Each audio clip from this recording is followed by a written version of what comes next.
Good morning, good afternoon, wherever you are. My name is Jesse Gonzalez, and I am your favorite mustachioed mortgage broker. And the reason why I'm your favorite, well, is because I don't know of any others. So congratulations to me. I'm number one in somebody's book.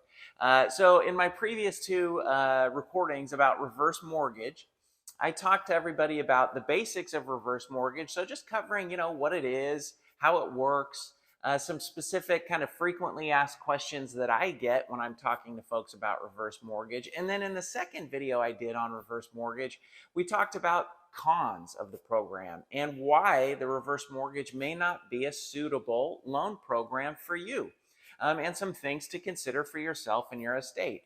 So in this video, I'm going to talk about the 4 types of seniors who need a reverse mortgage, or probably better said, the 4 types of seniors where a reverse mortgage would be suitable for them. And as usual, if you like any of the content that I do, please hit like. If you want to hear more and you want to be updated when I do future videos, hit subscribe. It helps get you alerted when I do these videos, and it also helps push the content out to other folks who might find this useful as well. And so today, of course, we're a proponent of reverse mortgage. My name is Jesse Gonzalez. I'm one of the owners of True Blue Lending. We do reverse mortgage in my office. I've been doing reverse mortgage seminars for, over 10 years now. I've done a number of reverse mortgages. I've done a few of these for members of my own family.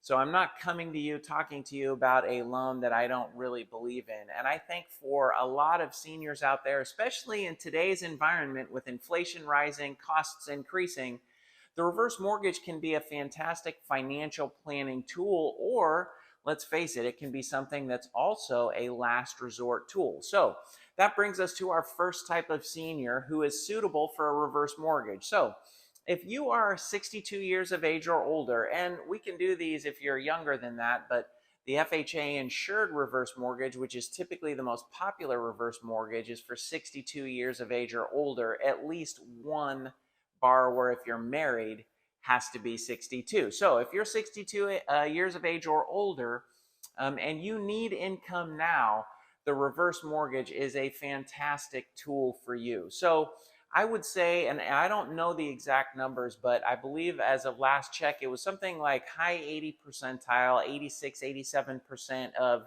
folks who do reverse mortgages use them to pay off an existing forward mortgage. Okay, so your standard 30-year fixed, 20-year fixed, 15-year fixed, we call those forward mortgages in the reverse mortgage industry. So high 80 percentile are used to extinguish a forward mortgage. Now, obviously, that's because the senior can't afford the payment anymore, right? Or maybe they've decided that they don't want to be putting money into a mortgage, and they want to go ahead and save that money and maybe put it into a different investment. So while paying off an existing forward mortgage is used a lot of times as a last resort tool, there are other reasons which you would want to talk to your financial planner about to determine whether or not paying off a forward mortgage and using those funds that you're saving and putting them into another investment might be a wise decision for you. But if you need income now, there is absolutely no reason why you shouldn't look into doing a reverse mortgage. So a reverse mortgage, you can use it in a combination of ways. So if you do extinguish an existing forward mortgage, depending on how much money you qualify for, which is going to be based off of your date of birth, your zip code, your home's value, and any existing outstanding liens that you may have on the property. So that amount of money that you qualify for may be enough to not only extinguish an existing forward mortgage, but also set up a monthly payment that you receive for your entire life. Or you can also do a line of credit that sits and grows. So the unused portion of a line of credit actually grows and gets bigger for you over time. And why is that important? Because maybe you don't need a lot of money today, but you might need money, say 15 or 20 years into the future. The reverse mortgage line of credit is a fantastic option. And the other thing is, any proceeds that you receive, they're tax-free, and you don't have to pay them back in your lifetime as long as you occupy the property as a primary residence and you maintain the property. So, and that includes paying taxes and homeowners insurance. So that's the first type of senior that needs a reverse mortgage, or a reverse mortgage would be suitable for. The second type of senior is any senior who has a forward mortgage on their home right now. So let's say that you don't need any money now, but you need some money in the future. So if that's the case, you can always look into paying off that forward mortgage, because what can you do with that money that you're putting into your forward mortgage that you could do elsewhere? And people say, hey, Jesse, I don't want to pay off my existing mortgage. I like my mortgage interest tax deduction. Well, if you like paying $2 of mortgage interest to save $1 in taxes, that's fine. You can do that with a reverse mortgage. Personally, I'd rather not pay the $2 in mortgage interest and pay the $1 in taxes, because it's a net benefit for you to do that anyways. However, what happens if you have a forward mortgage on your property and something happens in your life where you can no longer make the payment? Does the bank just allow you to move forward, not have any mortgage payments, let you live in that house for the rest of your life? Of course not. And so a reverse mortgage, while you can still continue to make a payment on that reverse mortgage every month, a full principal and interest payment if you want to, you can treat it like a forward mortgage. You're not required to, should something come up where you're going to need access to those funds and you're going to need relief from that monthly mortgage payment. And I would say when we set these up for folks, their original plan is to continue making payments. And when we put the loan in place, they realize, why am I making mortgage payments anymore? I don't need to do this. I'm going to go on a vacation. I'm going to retire early. I'm going to quit my job. I'm going to spend time with my grandkids. Instead of putting money into a mortgage payment, I'm going to put my grandkids through college, okay? So these are some very specific things that, of course, you need to speak about to your financial planner. But that is a reason why a senior would do a reverse mortgage, even though they have a forward mortgage in place. The third type of senior that a reverse mortgage would be suitable for is anyone who's 62 years of age or older who does not have long-term care insurance. And I'm here to tell you, based on the numbers, 86% of you watching this video right now don't have long-term care. And of those numbers, 76% of you will need long-term care at some time in your life. And these are numbers from the Department of Health and Human Services. And here's a very interesting statistic. So of couples, there is a 90% chance that one of you is going to need long-term care at some point in your life. Those are the numbers. They're real numbers. So I could speak to you from experience. So my mom, she has Alzheimer's and dementia, unfortunately. She put a long-term care policy in place 2 years before she got that Alzheimer's diagnosis. She is drawing on a long-term care insurance policy. Thank heavens for that, because her care right now is about $7,000 per month. Okay, so her long-term care policy is going to kick off in total about $250,000 over the life.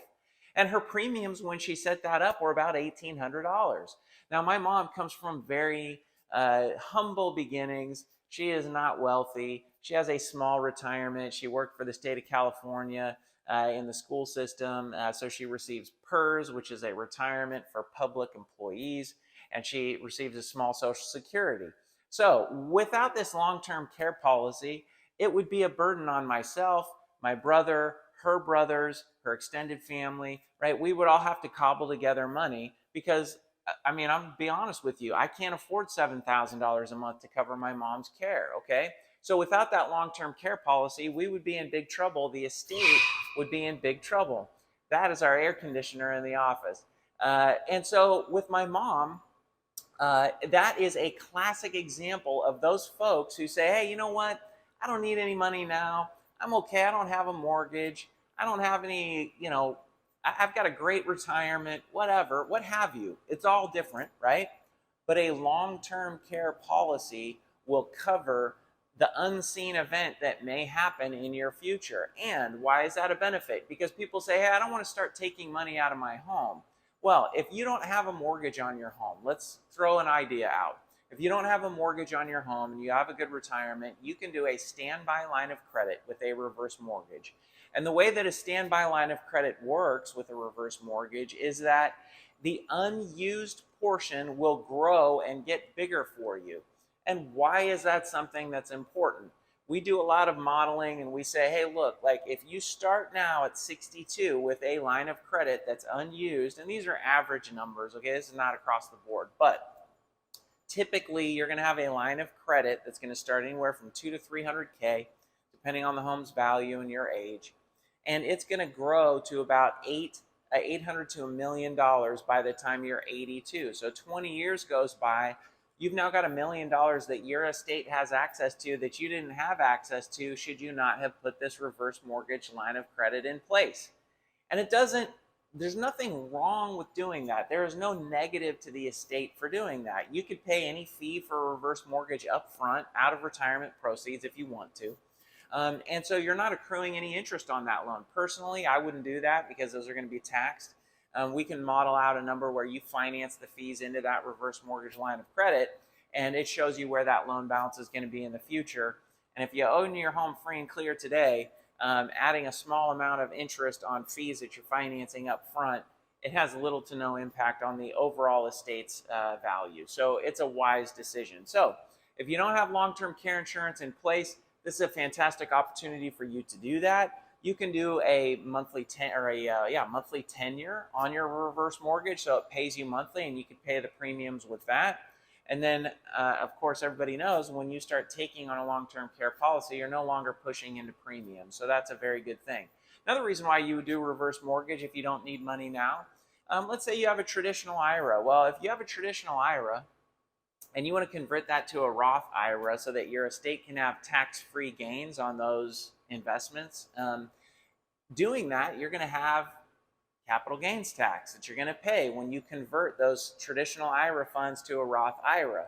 So why don't you want to do that from your traditional IRA, pay the taxes out of that account? Well, the whole idea of having that IRA is so that you can leave money for your heirs, or so that you can utilize the most that you possibly can. Here's another thing to consider. If you have to start taking required minimum distributions on your IRA and you don't need that income, now you're chewing into retirement and you don't even need it, right? So you're going to have to pull it and reinvest. That's not a wise decision because you're going to pull, pay taxes, and reinvest. It kind of makes you think, right? So if you have a reverse mortgage that you put in place, you can use those reverse mortgage proceeds to pay the taxes on a traditional IRA to Roth conversion. So that's something to consider. And that brings us to our fourth type of senior that needs a reverse mortgage. So if you're 62 years of age or older and you own nothing on your home and you don't need any retirement income now, similar to the person that we were talking about in section 3, and you want to leave your estate to your family, well, a reverse mortgage is going to help you do that. Why is a reverse mortgage going to help you do that? So did you know that especially with Medicaid, and other states in the union, if they do, like California has Medi-Cal, there's something that's called the Estate Recovery Act. And so if the state provides money to you for your care, they will lien your house dollar for dollar. You can look it up right now. It's true. Just do a Google search, Estate Recovery Act. And they will lien your house dollar for dollar, right? So why is that a concern? Well, if you've ever seen a Medicaid or a Medi-Cal bill, the first word that comes to my mind is fraud, okay? When you have a bill and it's $100 for a toothbrush or $50 for an aspirin because guess what? The state is paying for it. That's a problem, right? And so if they lien your home for those dollars of care, that is a lot of money that your estate is going to have to pay when you pass away. If you have a reverse mortgage that you can draw on to pay for your own care in place at home, you control the cost of items. And so it will be a lower impact on your estate moving forward. And look, everyone I talk to, I don't talk to one person that says, hey, I want to go into a nursing home. Nobody says that. And if you do, well, then I'm a liar. But you get what I'm saying. People don't want to go into nursing home facilities. My mom, she certainly didn't want to go into a nursing home facility. She didn't have a choice at a certain point in time. And if that's the case, a reverse mortgage, when you go into a nursing home, isn't going to be able to help you, right? You're going to need to sell the home and take the proceeds and pay for your care, okay? However, if you are wanting to age gracefully in place, you can do that with a reverse mortgage. You can either set up a monthly tenure, a line of credit, a lump sum payment, and you're going to escape that Estate Recovery Act because you're going to run up a reverse mortgage. You're going to take out as many proceeds as you possibly can. You're going to do with them as much as you possibly can. When you run out, Then the estate comes in, or I should say the state comes in and pays for your care, and now you can stay in home and you can have the state pay for that, and you've already run up a mortgage balance on that home, and it almost doesn't matter what happens with the state and the cost of care that they provide, because your estate is insulated from that. And remember, on a reverse mortgage, there's a mortgage insurance premium that you pay for at close. It's for the FHA mortgage insurance premium, and it says, look, no matter what this loan balance grows to, if home values decline in the future, the borrower is risk-free. When I say risk-free, I mean that it's non-recourse. They can't come after you for any deficiency. And people say, hey, can they come after my kids? They can't come after your kids. They can't come after your heirs. They're not borrowers, but even if they could, this is a non-recourse loan. The other thing is that FHA insurance premium that you pay up front guarantees, and this is in the loan documents, it guarantees that your estate will never have to pay back more than 95% of the home's value, regardless of the loan balance. Why is that important? Well, let's say you run your reverse mortgage loan balance up to $1 million. It's a fair round number, right? And let's say we have a real estate correction and values go down, and they're down by the time you pass away. Well, you've just pulled $1 million in proceeds out of your property over your lifetime. And now if the home is worth $100,000 by the time you pass away, your heirs can keep that home in the family by paying $95,000. And they refinance that existing reverse mortgage into a forward mortgage of their own. And now they just kept the home that's been in the family for all this time. They kept it in the family, and they did it at a fraction of what's owed on the mortgage because you did a reverse mortgage and you have FHA mortgage insurance to protect the estate. So those are the 4 types of seniors that need a reverse mortgage or could find a reverse mortgage suitable for them. If you have any questions, leave a comment in the comment bar. If you disagree with what I say, I'm always happy to hear if people disagree. Let's have a conversation about it. We can always be friends in the end. And again, my name is Jesse Gonzalez with True Blue Lending. Appreciate you watching. Hit us up if you need anything. We're here for your help.